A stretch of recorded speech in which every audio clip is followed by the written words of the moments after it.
venga hacia la izquierda del brazo de la persona. Y la dirección AVF va hacia abajo, si es negativa.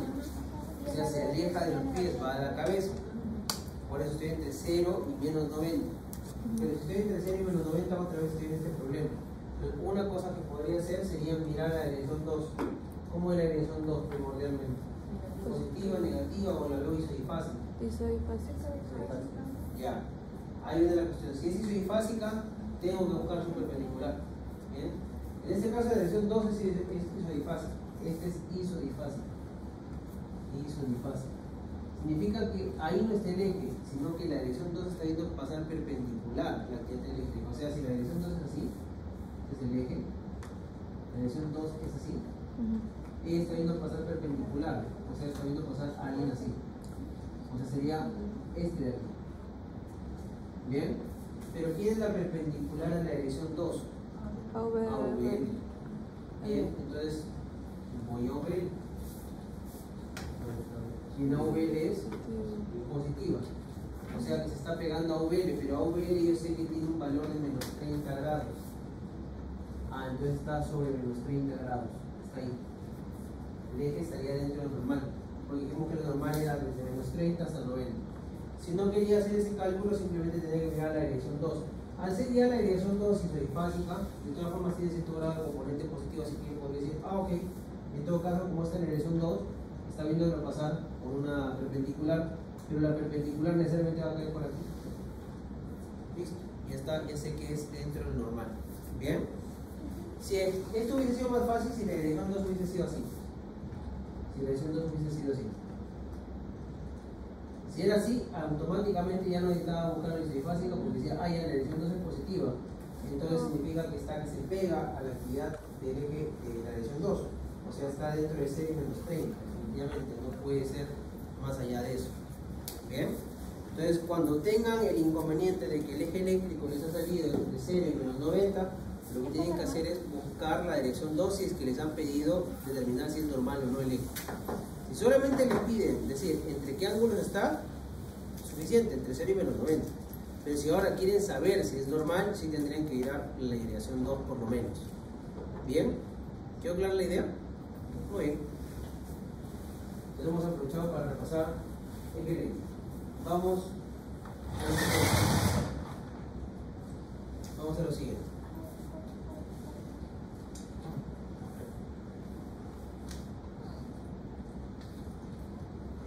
Muy bien. Por si acaso, si quieren saber exactamente cuáles son porque conviene que lo repasen, ¿bien? ¿Cuáles son las caras que se infartan? ¿Cuáles son las derivaciones que están relacionadas a estas caras infartadas? Esta tabla se lo resume, ¿bien? Si el infarto es de la cara anterior, ¿bien? La arteria afectada es la descendente anterior y el cambio electrocardiográfico con elevación S3 sobre todo es V3 y V4. Si el infarto es de la cara septal, sobre todo la arteria infartada es la descendente anterior, la misma que hace un ratito, ¿bien? Alteración en el electro, relación V1 y V2. Si lo que está infartado es la cara lateral, entonces principalmente son arterias diagonales de la descendente anterior o en todo caso marginal anterolateral de la circunfleja. ¿Cuáles son las que se alteran? Son 1, VL, V5, V6 que están más hacia el costado, más hacia el lado izquierdo. Infarto de cara inferior son las derivaciones que están en el pie, derivaciones 2, 3 de AVF y la arteria implical coronaria derecha. Bien, porque la coronaria derecha sale la arteria posterior principalmente, o a veces la arteria circunfleja, como dice acá. Si el infarto fuera de cara posterior, voy a ver sobre todo esto en las derivaciones V1, V2 y hasta V3. Realmente que hay técnicas especiales, porque recuerden que los electrodos normalmente no se posicionan en la espalda, así que no puedo ver la actividad eléctrica de lo que pasa en la cara posterior, pero la puedo inferir a partir de lo que pasa en dirección 1 y 2, V1 y V2. Y la que está alterada sería la arteria marginal colesterolateral de la circunfleja. Bien, y si el infarto fuera de la cara derecha, bien, también voy a tener derivación 2, 3 de AVF afectadas. Bien, ¿por qué? Porque en este caso también es la coronaria derecha la que se afecta debido a que el ventrículo derecho recibe sangre desde ahí. Bien, entonces en ambos casos, el infarto inferior y el infarto ventricular del lado derecho, 2, 3 de AVF se elevan. ¿sí? Pero sobre todo utilizamos los TDOF para identificar infartos cerebrales. ¿Bien? Ok, entonces pueden revisar después esa tabla para que no se olvide. Sobre todo las primeras que están arriba, la del anterior, localizado, infarto septal, esas son las importantes que tienen que recordar. ¿Bien? Muy bien. Ahora que ya hemos hecho esta explicación, avanzamos por acá. Ahora tenemos este otro caso de un niño que tiene 2.5 meses de edad, peso y estatura, bueno, longitud normal para su edad. Su presión arterial está baja para la edad, así empezó porque tiene fiebre recurrente. Le toman examen de laboratorio y encuentran sodio 165, cloro 130, osmolalidad plasmática 334, osmolalidad urinaria 117. Y han hecho exámenes y han encontrado que este niño tiene bajos niveles de ADH. Le administran un análogo de ADH que dice que se llama desmopresina y con eso mejora. Entonces significa que el problema del niño es que, o ha estado siendo, que no produce ADH, antidiurético humano, y por lo tanto no puede hacer las funciones del antidiurético humano. ¿Cuál es la función del ADH? Reabsorción de agua. Reabsorción de agua. ¿En qué parte de la nefrona? No.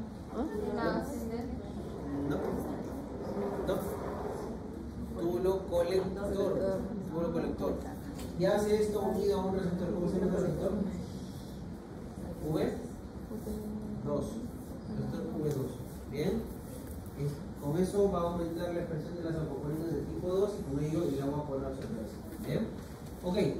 Ahora, no lo dice el caso, pero lo podemos deducir. ¿Cómo podremos encontrar el volumen urinario de este niño?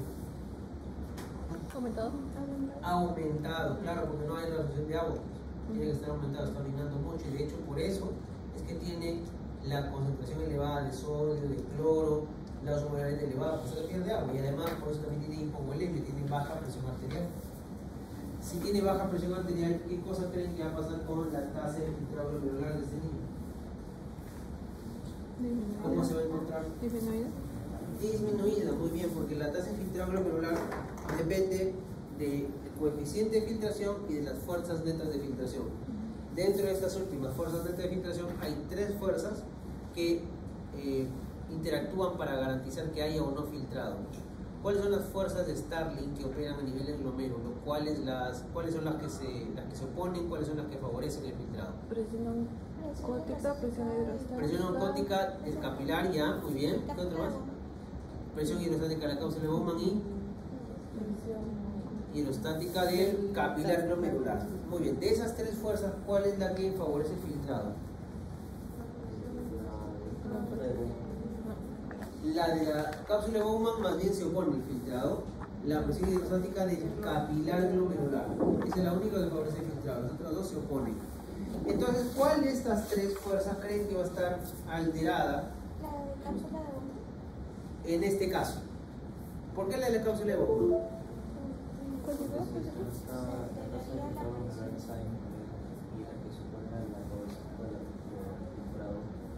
Bien, pero puede ser que también el filtrado disminuya no porque subió la de la cápsula de Bowman, sino porque disminuyó la de la presión hidrostática del capilar glomerular. También sería posible. O de repente podría ser que disminuya la tasa de filtrado porque la presión oncótica aumenta mucho. Entonces, no necesariamente tiene que ir por el lado de la cápsula de Bowman. Más bien en este caso, como el niño tiene hipotensión, tiene hipovolemia, lo que va a estar afectada es la presión hidrostática del capilar glomerular. La del capilar glomerular. Porque, claro, hay menos agua, entonces menos que cosa empujar. ¿Bien? Listo. Y para poder mantener más bien la tasa de filtrado glomerular, porque si no se nos va a desplomar, ¿qué es lo que tenemos que hacer con la arteriola aferente y qué cosa tenemos que hacer con la eferente? ¿Qué debo generarle a la arteriola aferente? Vasoconstricción a la eferente y vasodilatación a la eferente. No. Al revés, vasodilatación en la aferente y constricción en la eferente. Muy bien. ¿Cuáles son los ligandos que relajan a la arteriola aferente? ¿Cuáles son las moléculas que se unen al músculo liso, a los receptores del músculo liso en la arteriola aferente y la relajan?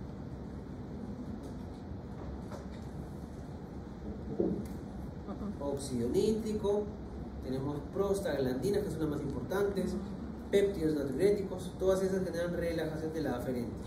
Y ahora, contracción de la eferente. hay una molécula, una hormona, bueno, es una molécula que se produce, que estimula directamente la contracción de la átula eferente. La angiotensina 1 o 2. 2, utilizando los receptores AT1. No olviden. Bien, ok. Entonces, de esa forma se va a tener que regular la tasa de filtrado. Como está cayendo la presión arterial, tienen que activarse los receptores de estiramiento de las células de la arteriola aferente. Al activarse van a enviarle un mensaje a las células que producen renina, aumentar la renina, se activó ya todo el sistema renina que tiene los cerebros. Y con la angiotensina 2 podemos hacer lo que hemos estado comentando. Bien, ok. ¿Qué otra cosa más de esto? Ya, no, nada más.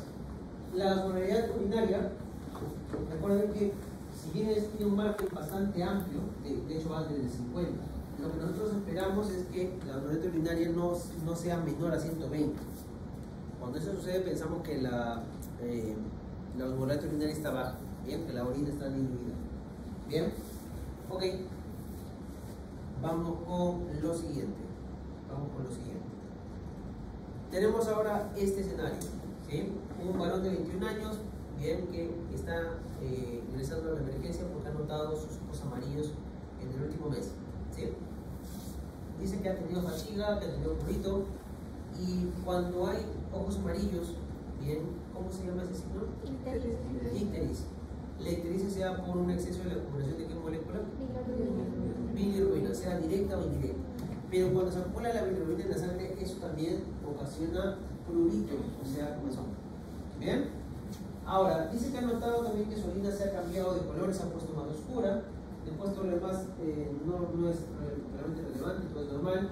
Lo mismo por acá, salvo por el hecho que ha encontrado un ligero edema de las vías superiores y un poco de agregamiento hepático.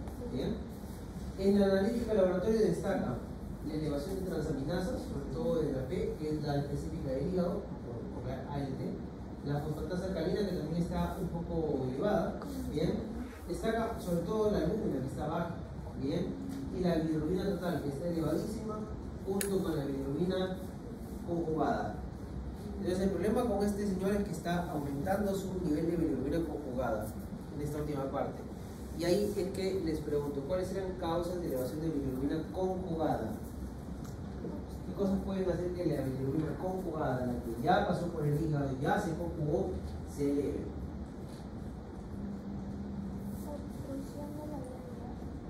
Obstrucción de las vías biliares. Muy bien. Cualquier efecto o evento que altere el flujo biliar en las vías biliares me va a producir aumento de la bilirrubina directa en sangre.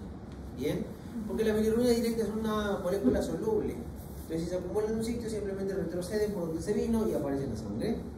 Bien, ahora cuando esa bilirrubina que aparece en la sangre en concentraciones más altas, bien, pase hacia el riñón, se va a filtrar, bien, y cuando haya pasado y se filtre, también va a darle una coloración mucho más oscura a la orina. Por eso que en este caso esta persona dice que ha visto que su orina se ha tornado oscura. Bien, ok. Ahora, cuando hay elevación de bilirrubina directa, por si acaso también, aparte de haber daño en las vías hepáticas, o sea, intra o extrahepáticas, también puede haber alteración en la salida de la bilirrubina una vez que ya se conjugó. Es decir, cuando hay falla por los síndromes de Rotor y Dubin-Johnson. Bien, Dubin-Johnson afectaba a la puerta de salida directamente hacia el canalículo biliar, transportador MRP2. Pero cuando entran las moléculas de bilirrubina, pueden también salir hacia el sinusoide y volver a entrar. Cuando quieren volver a entrar en el síndrome de Rotor, tenemos el problema que esos transportadores que los dejan entrar no están operativos, o hay menos. Bien, ok. Entonces, por esa razón es importante tener esto en consideración. ¿Qué otra cosa más tenemos que comentar? Ya. La bilirrubina, una vez que llegó hacia la conjugada, hacia el intestino, se convierte por acción de las enzimas intestinales ¿en qué? ¿En qué se convierte la bilirrubina conjugada? Se convierte en urobilinógeno. Bien. Y luego ese urobilinógeno va a pasar por el riñón, se va a filtrar, va a aparecer en la orina y va a dar el color bastante bastante marcado. Bien, entonces recuerden, la bilirrubina directa es un compuesto soluble, por esa razón puede filtrarse y aparecer en la orina. Bien, normalmente no encuentro bilirrubina conjugada en la orina por una razón, porque esa sale junto con la secreción biliar, llega al intestino. Y en el intestino se convierte en ¿qué molécula por acción de las enzimas? Estercobilina. No. Primero en urobilinógeno y después, cuando continúa su camino hacia el colon, en estercobilinógeno. Ahí sí. Está bien. Y cuando sale junto con las heces se convierte en estercobilina. ¿Bien? Ok.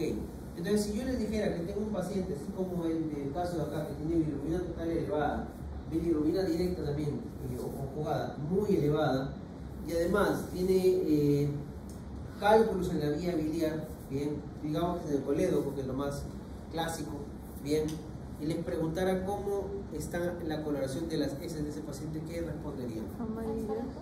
No. ¿Cómo? No te escucho, no te escucho. ¿Cómo estaría la coloración de las heces de ese paciente que tiene obstrucción de las vías biliares? Amarillo. No va a ser amarillo. Sin color, va a haber acolia. ¿Por qué? Porque para que haya color tiene que haber estercobilina. Y para eso ha tenido que llegar inicialmente la bilirrubina conjugada junto con toda la bilis. Pero si nunca llegó, nunca se convierte ni en urobilinógeno ni tampoco en estercobilinógeno. Bien, ok. Entonces en ese caso hablamos de acolia. Muy bien. Causas de elevación de bilirrubina indirecta. Causas de elevación de bilirrubina indirecta. Indirecta ahora. ¿Por qué razón no se puede elevar la bilirrubina indirecta? Indirecta es antes de que se haya conjugado. Disminución de la bilirrubina en sangre. Cuando el glóbulo rojo muere muy prontamente, anemia hemolítica, bien, cualquiera sea, bien. Cuando no tenemos suficientemente albúmina para transportar justamente a la bilirrubina indirecta, y si llegando al hígado no encontramos cantidad suficiente o encontramos nada de la enzima que hace la conjugación. ¿Cómo se llama esa enzima? Glucuronil transferasa. Bien, ok. Entonces, esa condición existe entre nosotros, se llama síndrome de Gilbert, cuando tenemos una menor cantidad de esa enzima, pero todavía es funcional. Y hay otra condición que es el síndrome de Crigler-Najjar, en el cual ya en ese caso no hay producción de glucuronil transferasa.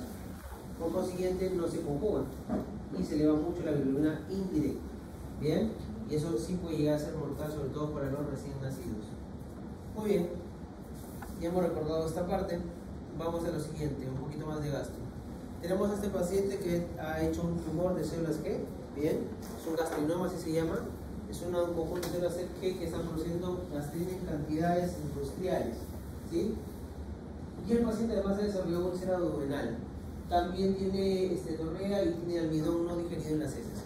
Entonces lo primero es, en el caso de las células G, ¿dónde se encuentran normalmente?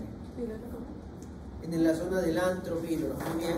Producen gastrina, que es una hormona que se une a sus receptores. ¿En qué célula primordialmente? CCKB es su receptor. ¿En qué células? No, ¿en qué células? ¿A qué células se une a su receptor? Las parietales. Parietales, muy bien. Parietales, muy bien. Ahora, esas células parietales, para ser estimuladas, necesitan 3 ligandos. Uno de ellos es la gastrina, que se une al receptor CCKB. ¿Cuáles son los otros 2 ligandos que estimulan la secreción de ácido? No, el ácido clorhídrico es el producto. Yo quiero moléculas, neurotransmisores tal vez, que se unan a receptores de las células parietales para forzar a la célula parietal a producir más ácido. La somatostatina disminuye.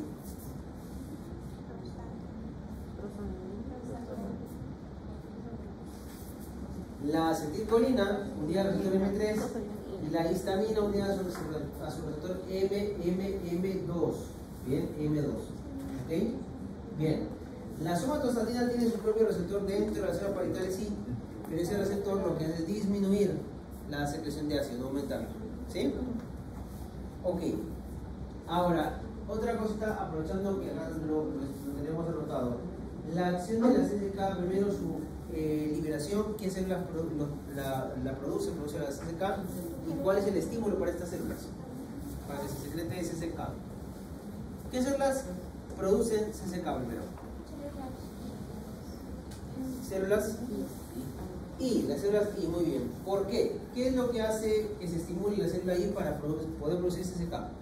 ¿Cuál es el principal estímulo para las células I? La presencia del gobierno de qué?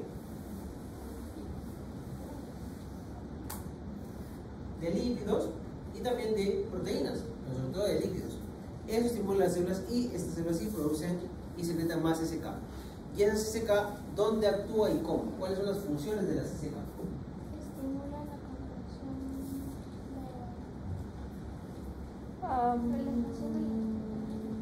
Ya, relajan el pítedo. ¿Y qué más? estimula la contracción Estimula la contracción de la vesícula biliar. ¿Qué más? Muy bien. Inhibe la motilidad gástrica. Muy bien, retrasa el vaciamiento gástrico. ¿Qué más?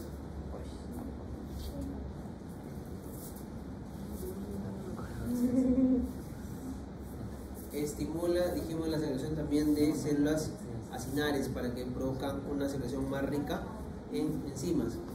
Bien, y finalmente también importante, recuerden que al doctor Leo, que es el que va a hacer los exámenes, le gusta preguntar esto, también produce trofismo. Bien, trofismo, sobre todo de células acinares. Bien, regresando a lo del caso, nos dicen que el paciente tiene esteatorrea y además presenta también en las heces almidón que no se digiere. ¿Por qué? ¿Qué? Dice que también el paciente tiene esteatorrea y presenta almidón que no se ha digerido en las heces. ¿Por qué? ¿Por qué presentaría esteatorrea? ¿Por qué presentaría almidón no digerido? Lo del almidón podría ser por la amilasa, no. ¿Ya? No, amilasa es igual. Porque el No, también hay amilasa pancreática. Pancreática, sí. ¿Estás bien con lo de la amilasa? ¿Qué es lo que pasaría con la amilasa? ¿Tiene menos, tiene más, no funciona?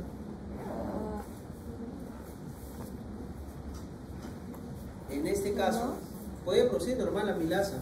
El problema, y la lipasa también, que es la de los lípidos. El problema es que estas enzimas recuerdan que trabajan a un pH más o menos neutro, alcalino. Y el ácido que está viniendo en el estómago por este gastrinoma va a ser demasiado, no va a poder ser neutralizado.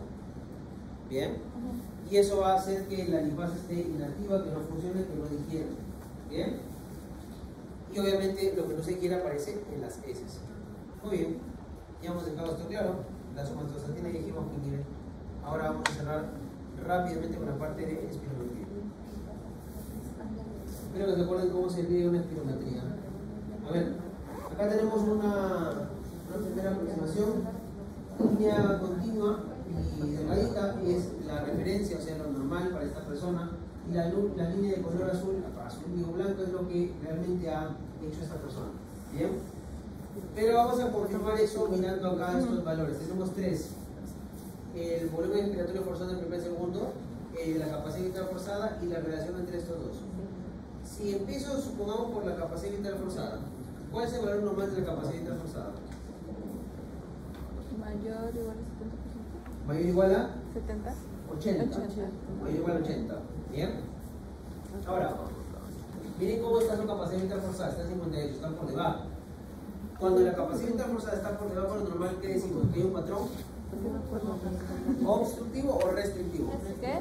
Restrictivo. Entonces, esto de acá nos indicaría que hay patrón restrictivo. Muy bien. Pero no lo podemos dejar ahí porque yo no sé si hay obstrucción o no. ¿Cuál de los parámetros que me quedan miro para saber si hay obstrucción o no? B sobre F. La relación. Este de aquí, muy bien, la relación. ¿Y cuál es el valor normal de esta relación? Mayor o igual a 70%. ¿Ah? Mayor o igual a 70. Mayor o igual a 70, muy bien. Y lo veamos por acá, está en 89, está normal. Entonces el problema no es un problema obstructivo, es solamente restrictivo. Y siempre recuerda lo siguiente: en el caso del patrón restrictivo, el B1 también está abajo, como está viendo acá.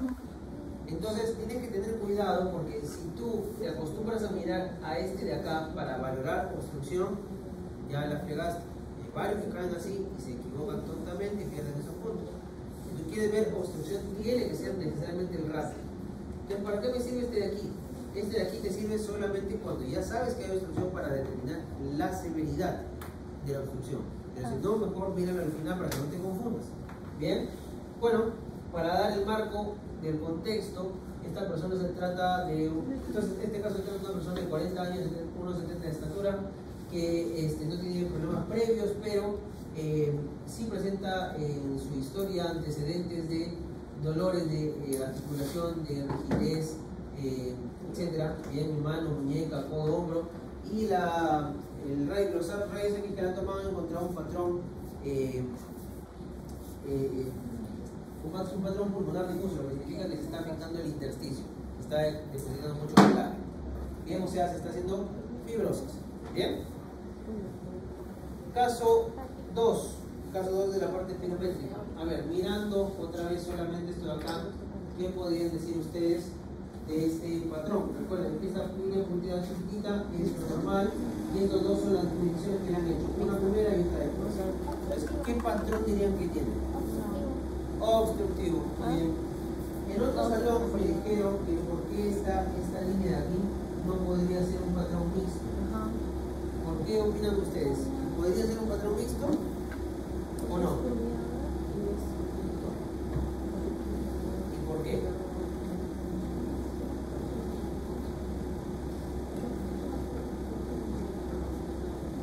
En la curva flujo-volumen, el patrón mixto recuerda que acaba antes, porque el patrón mixto tiene restrictivo también, y lo restrictivo siempre acaba antes de lo normal.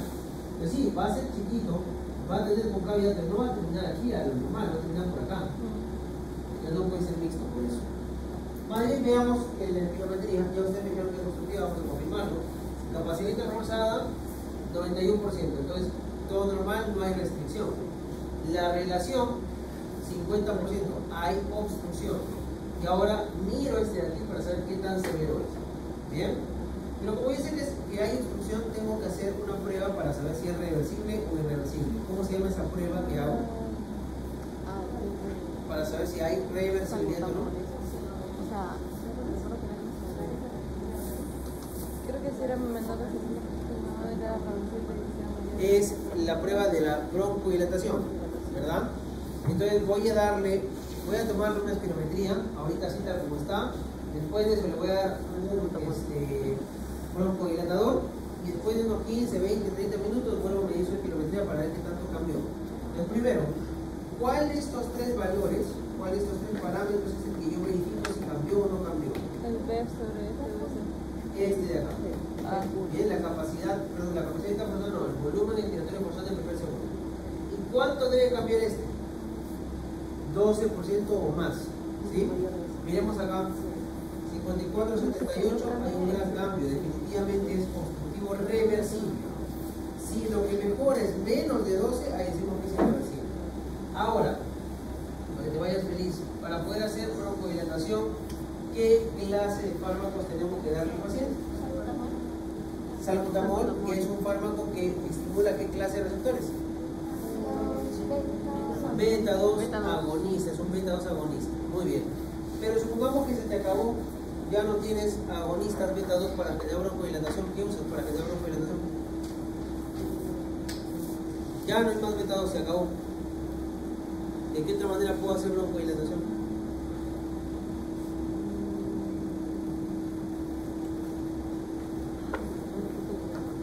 En el bronquio, el que genera la relajación es el beta 2. Y el que genera la relajación, y el que genera la contracción, ¿qué receptor es? Dilo. M. Cerca, 3, M3.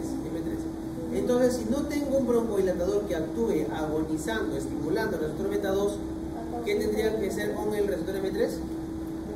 Antagonizarlo, bloquearlo. Muy bien. Entonces voy a utilizar anticolinérgicos M3, bromuro de ipatrópico, por ejemplo. Bien, y hay tantos más. Ok, entonces ya saben. Lo último, miren esta de acá. Al ojo va a salir ¿qué clase de patrón es? Mixto.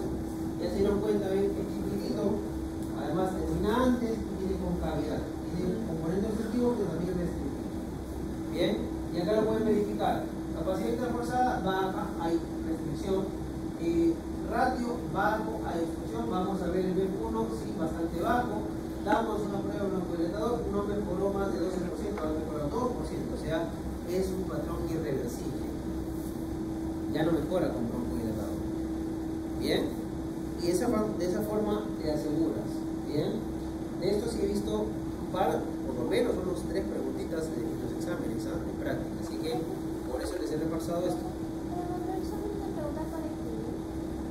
No he visto ninguna para escribir. Cuadros, Solamente una. gráficos. ¿En No, práctica? En práctica. En práctica. ¿No hay gráficos? No he visto ninguno. Para dibujar. ¿Todos para dibujar? No he visto ninguno para ir. ¿No? Y si viene, profe, Sí, lo voy viene de porque le han cabeza. añadido. No. En teoría también está para más. Bueno,